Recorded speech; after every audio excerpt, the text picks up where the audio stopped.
Bakıda Türk Dövlətləri Təşkilatına üzv və müşahidəçi dövlətlərin iştirakı ilə Üzgüçülük Hamı üçün layihəsinin final mərhələsinin açılışı oldu. Bakı Su İdman Sarayında reallaşan tədbirdə Gənclər və İdman naziri Fərid Qayıbov, Üzgüçülük Federasiyasının prezidenti Zaur Əliyev və digər rəsmi şəxslər iştirak etdilər.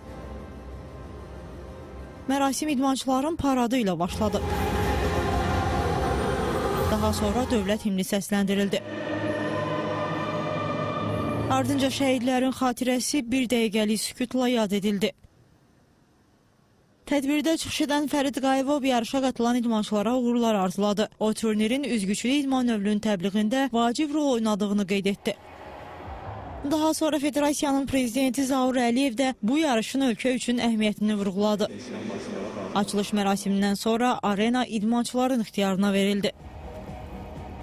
Bir gün ərzində biz ölkəmizin bütün hovuzlarında eyni zamanda yarış elan edirik və bu günləri həmin o gündən təsnifat yarışından finala vəsiqə qazanan müxtəlif yaş qruplarında idman həvəskarları bu günləri finalda yarışırlar. Təbii ki, bu üzgüçülük idman növünün təbliğatı üçün təbliğatına yönəlmiş bir yarışlardır. Bilirsiniz ki, eyni zamanda da biz Kürü keçə layihəmiz var. İldə bir dəfə biz bərabər hamımız Kür çayını üzürük.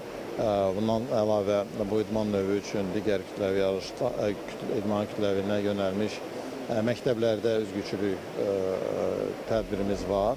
Bu da il boyu məktəbləri üzməyə öyrədirik. Bu hər yaş kateqoriya üçün bu kütləvi bir tədbirdir.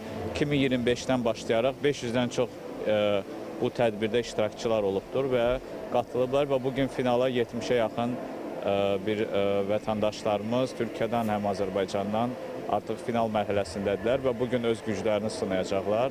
Onlara biz uğurlar arzu edirik və bizim əsas Gənclər və İdman Nazirliyinin və Azərbaycan Üzgüçülük Federasiyasının əsas məqsədi ondan ibarətdir ki, Azərbaycanda bu üzgüçülük idman növünün kütləviliyini artırmaq. Yəni, daha çox insanlar bu idman növü ilə məşğul olsunlar və bu ən gözəl, sağlam bir idman növüdür ki, insanlarımızın sağlamlığına, daha sağlam həyat tərzi yaşamağına bu töhfə verə bilər.